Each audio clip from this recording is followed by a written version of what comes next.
और आज हुई सुनवाई में सुप्रीम कोर्ट ने तमाम सवाल पूछे और उन सवालों में तल्खी थी और पश्चिम बंगाल सरकार के लिए फटकार थी।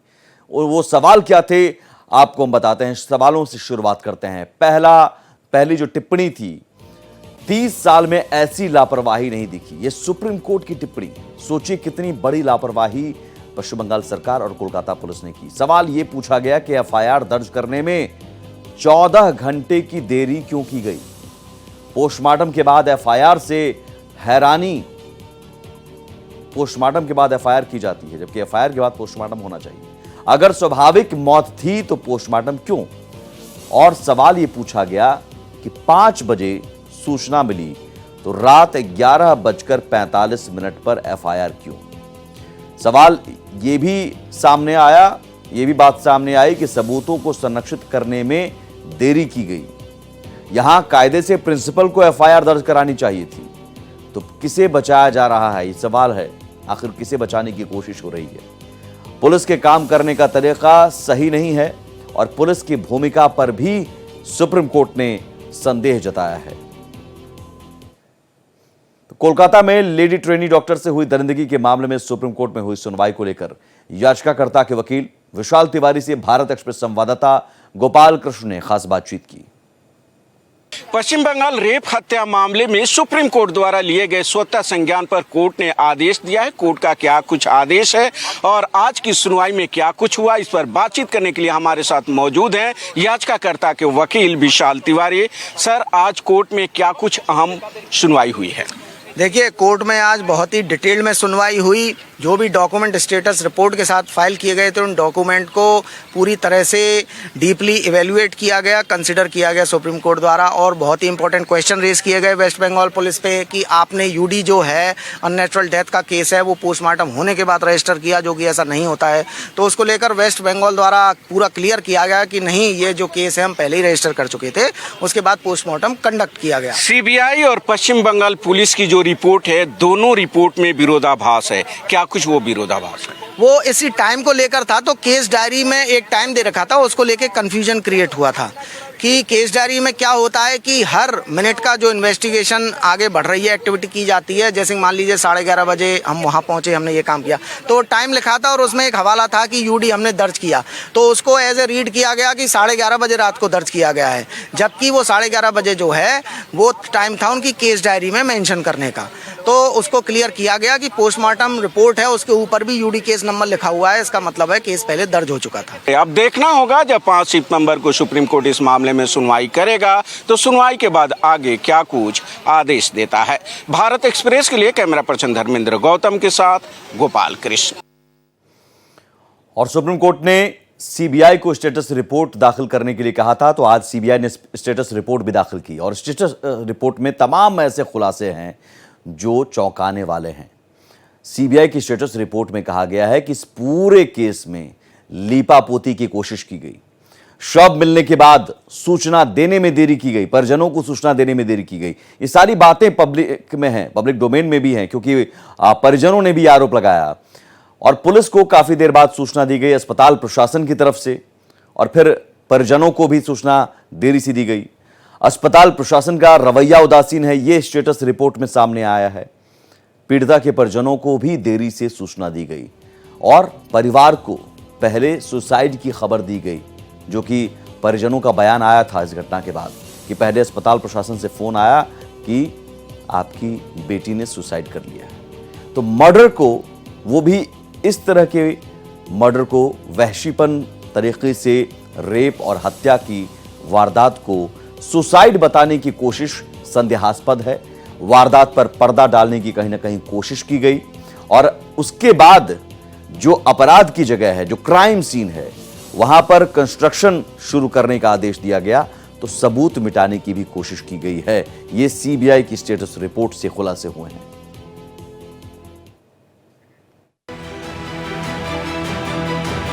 कोलकाता कांड में ट्रेनी डॉक्टर को न्याय के लिए सुप्रीम कोर्ट में सुनवाई हुई। कोर्ट के निर्देश पर सीबीआई ने स्टेटस रिपोर्ट पेश की।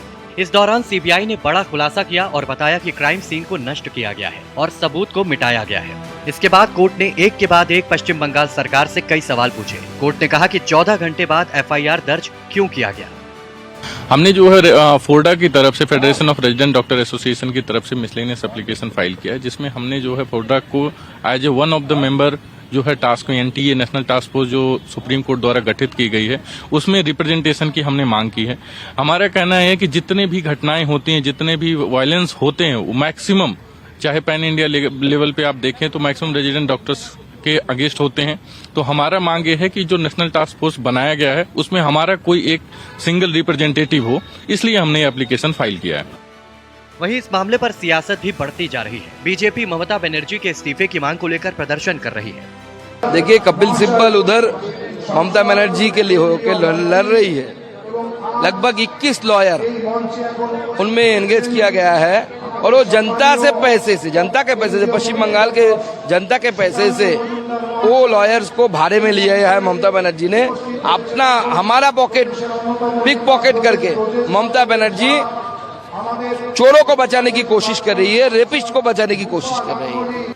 बता दें कि सीबीआई ने सुप्रीम कोर्ट में पेश की गई स्टेटस रिपोर्ट में कहा कि इस पूरे मामले को लेकर अस्पताल प्रशासन का रवैया उदासीन रहा है। परिवार को पहले सुसाइड की खबर दी गई। मर्डर को सुसाइड बताने की कोशिश करना संदेह पैदा करता है। कोर्ट ने भी कहा कि पुलिस डायरी और पोस्टमार्टम के वक्त में अंतर है। आरोपी की मेडिकल जांच पर भी कोर्ट ने सवाल उठाए हैं। कोर्ट अब 5 सितंबर को अगली सुनवाई करेगा। दिल्ली से भारत एक्सप्रेस के लिए संवाददाता गोपाल कृष्ण की रिपोर्ट। और इस पूरे मामले में अभी भी कई सारे सवाल हैं जो अनसुलझे हैं। सवाल कि पीड़िता से गैंगरेप या फिर रेप हुआ था। तो सीबीआई मामले की तह तक जाने में लगातार जुटी हुई है। महिला डॉक्टर से रेप और मर्डर केस में ये बड़ा खुलासा हुआ है कि सीबीआई को अब तक इस मामले में जो सुराग और सबूत मिले हैं उससे गैंगरेप की पुष्टि नहीं हो रही है। फॉरेंसिक रिपोर्ट और सीसीटीवी के सबूतों के मुताबिक अब तक सिर्फ आरोपी संजय रॉय की संलिप्तता की पुष्टि हुई है, यानी एक ही आरोपी है। सीबीआई अब वारदात में किसी अन्य के शामिल होने का पता लगाने के लिए किसी निजी एक्सपर्ट से फॉरेंसिक रिपोर्ट की जांच कराने की तैयारी में है। अब दूसरा सवाल, जो सवाल बना हुआ है उसका जवाब क्या है? क्या वारदात में सिर्फ संजय रॉय शामिल था? तो इस सबसे अहम सवाल है कि क्या इस वारदात में गिरफ्तार आरोपी संजय रॉय अकेले शामिल था या फिर उसके साथ कई अन्य आरोपी भी हैं। जानकारी के मुताबिक सीबीआई जांच में फॉरेंसिक रिपोर्ट के हवाले से जो तथ्य सामने आए हैं उससे संकेत मिल रहे हैं कि संजय रॉय ने ही रेप और हत्या की वारदात को अंजाम दिया है। सीसीटीवी फुटेज की सीबीआई जांच में भी इस बात की पुष्टि हो रही है। जांच टीम ने ऑटोप्सी रिपोर्ट की स्टडी भी की है, जिसके आधार पर यह गैंगरेप का नहीं बल्कि रेप और मर्डर का मामला लग रहा है। लेकिन सीबीआई पूरे तथ्य को वेरीफाई कर ही निष्कर्ष पर पहुंचना चाहती है, लिहाजा जांच जारी है। हालांकि सीबीआई ने अभी तक और लोगों की संलिप्तता और गैंगरेप की थ्योरी पर अपनी जांच पूरी नहीं की है। संदीप घोष इस आरजीकर मेडिकल कॉलेज अस्पताल के जो पूर्व प्रिंसिपल और जिस वक्त ये वारदात हुई उस वक्त के प्रिंसिपल संदीप घोष क्यों सीबीआई के रडार पर हैं? 77 घंटे की पूछताछ हो चुकी है। दरअसल संदीप घोष लगातार सुर्खियों में बने रहे। आज लगातार 7वें दिन सीबीआई की टीम ने संदीप घोष से पूछताछ की। जांच अधिकारी 6 दिन में अब तक संदीप से 77 घंटे की पूछताछ कर चुके हैं। 7वें दिन भी संदीप से पूछताछ की गई। सवाल उठ रहा था कि संदीप घोष ऐसा क्या जानते हैं जो सीबीआई को उन्हें बार बार बुलाने की जरूरत पड़ रही है। तो क्या संदीप घोष को सीबीआई गिरफ्तार करेगी? सीबीआई को इस बात के सबूत मिले हैं कि अपराध स्थल पर छेड़खानी की गई है, छेड़छाड़ किया गया है। मामले को की संवेदनशीलता से संभालने में अस्पताल अधिकारियों की ओर से भी लापरवाही की गई। सीबीआई का मानना है कि ऐसे मामलों में सभी प्रोटोकॉल जानने के बावजूद अस्पताल के अधिकारी, विशेष रूप से पूर्व principal doctor Sandip Ghosh, crime scene की पूरी तरह से सुरक्षा करने में विफल रहे। घोष ने हत्या की सूचना दिए जाने के बाद भी सक्रिय कार्रवाई नहीं की। रेनोवेशन का काम भी सीबीआई की जांच के घेरे में है और इसी सिलसिले में संदीप घोष से पूछताछ की जा रही है। एफआईआर दर्ज करने में देरी भी सीबीआई की जांच के दायरे में है। कोलकाता पुलिस द्वारा दी गई टाइमलाइन भी सीबीआई के जांच के दायरे में है। और पांचवा और अहम सवाल, अस्पताल के स्टाफ की क्या भूमिका है? क्योंकि सबसे ज्यादा संदीप की भूमिका सवालों के घेरे में है। सीबीआई जांच को आगे बढ़ाते हुए उससे पूछताछ कर रही है। उसके ड्राइवर से भी बुधवार को पूछताछ हो चुकी है। 4 इंटर्न्स के जिनके साथ पीड़िता ने खाना खाया था उनसे भी सीबीआई ने पूछताछ की। साथ ही पूर्व प्रिंसिपल की कार की तकनीकी जांच की है। फॉरेंसिक एक्सपर्ट ने कार के मूवमेंट की जानकारी भी जुटाई है। साथ ही यह जांच की जा रही है कि कार से कुछ सामान ले जाया गया है या नहीं। इसी संबंध में ड्राइवर से सवाल जवाब किए गए हैं। उधर आरजीकर अस्पताल के मेडिकल सुपरिटेंडेंट और वाइस प्रेसिडेंट संजय वशिष्ठ से भी सीबीआई सवाल जवाब कर चुकी है और संजय वशिष्ठ को उनके पद से भी हटा दिया गया है। कोलकाता पुलिस सबसे ज्यादा सवालों के घेरे में है। सुप्रीम कोर्ट ने कोलकाता पुलिस को फिर फटकार लगाई है। जस्टिस जेबी पारदीवाला ने यहां तक कह दिया कि 30 साल के करियर में ऐसी लापरवाही वाला केस कभी नहीं देखा। कोर्ट ने क्राइम सीन से छेड़छाड़ का शक जताया है। सीबीआई की स्टेटस रिपोर्ट में दावा किया गया है कि कोलकाता पुलिस ने क्राइम सीन को पोस्टमार्टम के बाद घेरा। एफआईआर में 14 घंटे की देरी हुई। कोर्ट ने सवाल किया कि अप्राकृतिक मौत दर्ज होने से पहले पोस्टमार्टम कैसे हुआ। मजिस्ट्रेट रिपोर्ट पर भी सवाल उठाया है। कोर्ट ने कहा कि लगता है कुछ पन्ने बाद में जोड़े गए। 2 दिन पहले सुनवाई में भी अस्पताल में घुसपैठ की घटना पर कोर्ट ने नाराजगी जताई थी। सीबीआई ने एफआईआर पर क्या कहा है? सॉलिसिटर जनरल तुषार मेहता ने कहा कि पुलिस का यह आरोप सरासर गलत है कि डॉक्टर की मौत से सदमे में आए उसके पिता ने शुरुआत में एफआईआर दर्ज नहीं करने के लिए कहा था। बाद में पिता के कहने पर एफआईआर दर्ज हुई। एसजी ने कहा कि एफआईआर हॉस्पिटल ने नहीं बल्कि पीड़िता के पिता ने दर्ज कराई। सीबीआई ने यह भी बताया कि घटना की सूचना भी परिजनों को देरी से दी गई थी। कोलकाता में ट्रेनी डॉक्टर से रेप और हत्या के मामले में संदीप घोष के भ्रष्टाचार को लेकर आरजीकर मेडिकल कॉलेज के पूर्व असिस्टेंट अख्तर अली ने शिकायत दर्ज की है। वहीं इन शिकायतों को लेकर अली अख्तर से बात की भारत एक्सप्रेस के संवाददाता सुचंद्रमा ने। जो है अख्तर अली जिनकी मैं बात करने जा रही हूं, दर्शकों को पहले ये बता दूं, इनके दायर किए हुए मामले में ऐसा तथ्य ये सामने ला रहे हैं जो इस घटना को, इस मामले को एक नया रूप दे सकती है। आइए, बहुत बहुत स्वागत है डॉक्टर अली हमारे चैनल पे। भारत एक्सप्रेस आपसे जानना चाहता है, ये जो आपने 2023 के जनवरी में जो प्रॉब्लम जो आपको फेस करनी पड़ी थी और जो शिकायत आपने की थी स्वास्थ्य भवन से, वहाँ से लेके आज के तारीख पे आपको क्या इंसाफ मिला? जी, अभी तक तो कुछ भी इंसाफ नहीं हुआ। शायद कोई ऐसा दरवाज़ा नहीं है जहां मैंने दस्तक नहीं लगाया। मैंने रिटर्न कंप्लेन किया, मैंने हर जगह कंप्लेन किया, विजिलेंस में कंप्लेन किया, एंटी करप्शन में कंप्लेन किया, डिपार्टमेंट में किया, यहाँ तक कि मुख्यमंत्री के दफ्तर में भी कंप्लेन किया, मगर उनके खिलाफ कोई एक्शन नहीं हुआ। मैंने हर जगह गुहार लगाया कि ये आदमी गलत है, ये करप्टेड है, ये भ्रष्टाचार है, ये स्टूडेंट लोगों की ज़िंदगी से खेलते हैं, स्टूडेंट लोगों को परेशान करते हैं।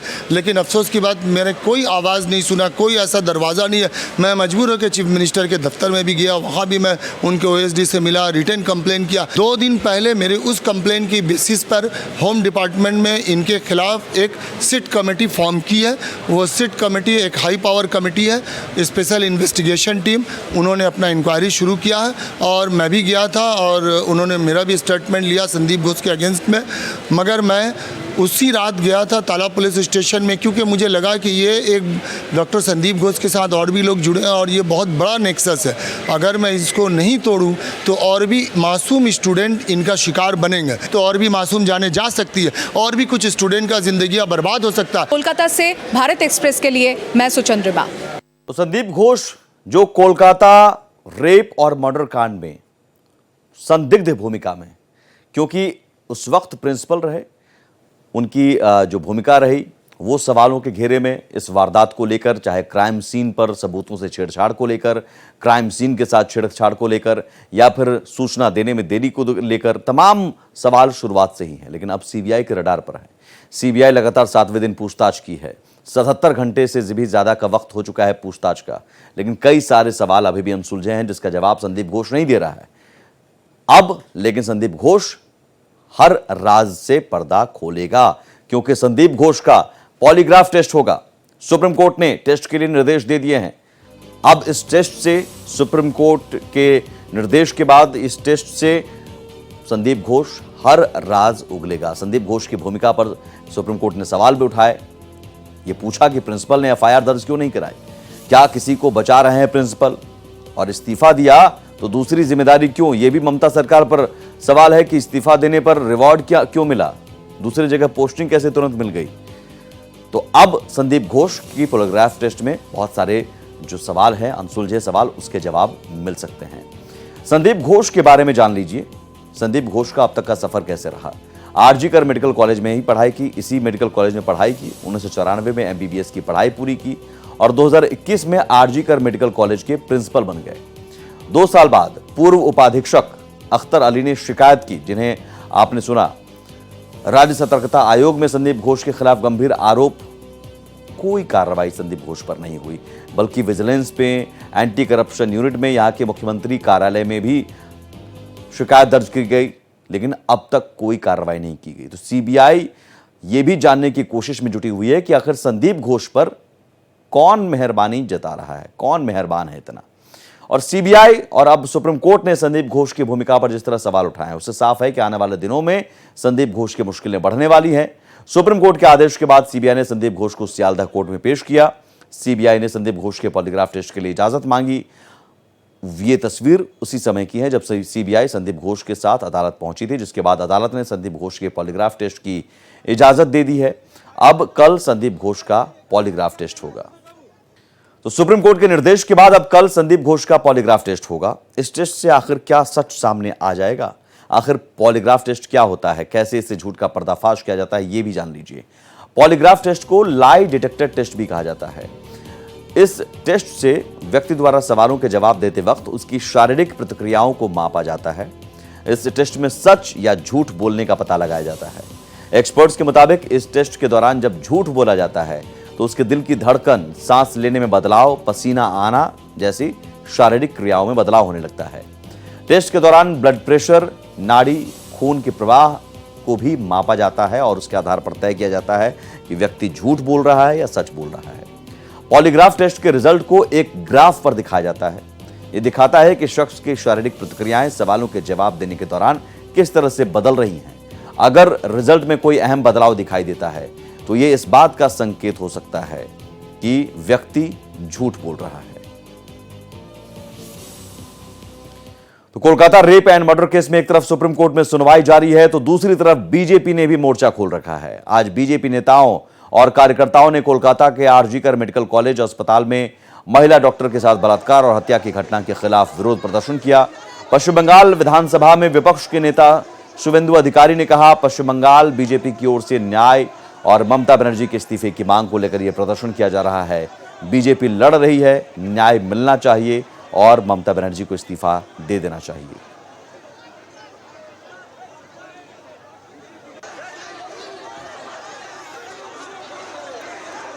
तो एक तरफ तो सच का पता लगाने की कोशिश में सीबीआई भी जुटी हुई है, सुप्रीम कोर्ट भी लगातार इस मामले में ये सवाल उठा रहा है कि आखिर क्यों लापरवाही बरती गई इस पूरे केस में।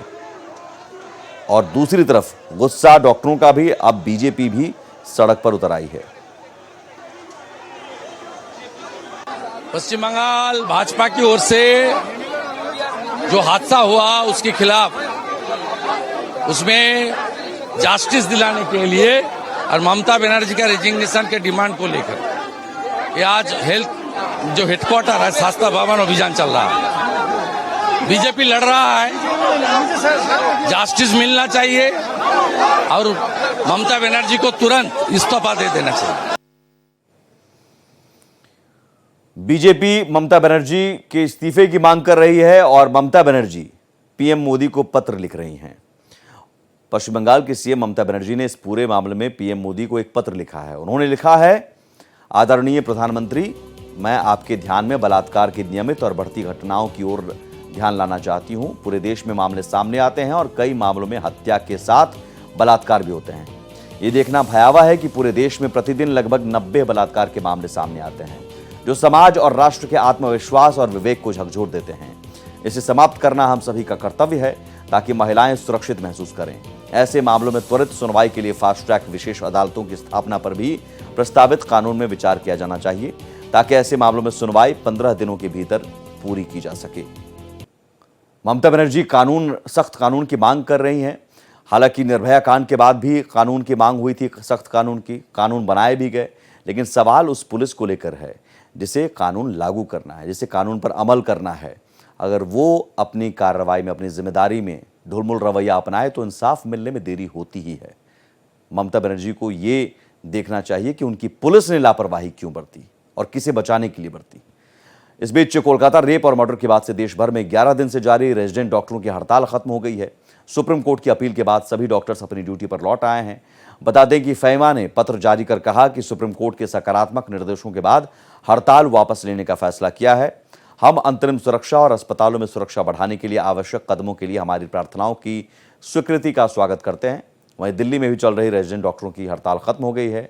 आरडीए ने कहा कि हमारी न्यायपालिका में विश्वास और भरोसा रखते हुए लेडी हार्डिंग मेडिकल कॉलेज के रेजिडेंट डॉक्टर सूचित करते हैं कि 12 अगस्त को शुरू हुई हड़ताल आधिकारिक तौर पर वापस ले ली गई है। देखिए, सबसे पहले तो हम बताना चाहते हैं, हम डॉक्टर्स हैं, हम पब्लिक सर्विस देते हैं और हमारी मेन जो हमारा सर्विस है उसी को कंटिन्यू करना चाहते हैं। हम लोग स्ट्राइक पे कभी नहीं जाना चाहते। आप लोग जानते हैं कि डॉक्टर शायद ही हड़ताल पे जाते हैं, तो बट आरजी कर में जो इंसिडेंट हुआ इतना भयानक इंसिडेंट था और हमारे हेल्थ सिस्टम में जो सेफ्टी और सिक्योरिटी की जो लैप्स थी उसको जग जाहिर कर दिया। इसीलिए हम लोग को मजबूरन हड़ताल पे जाना पड़ा।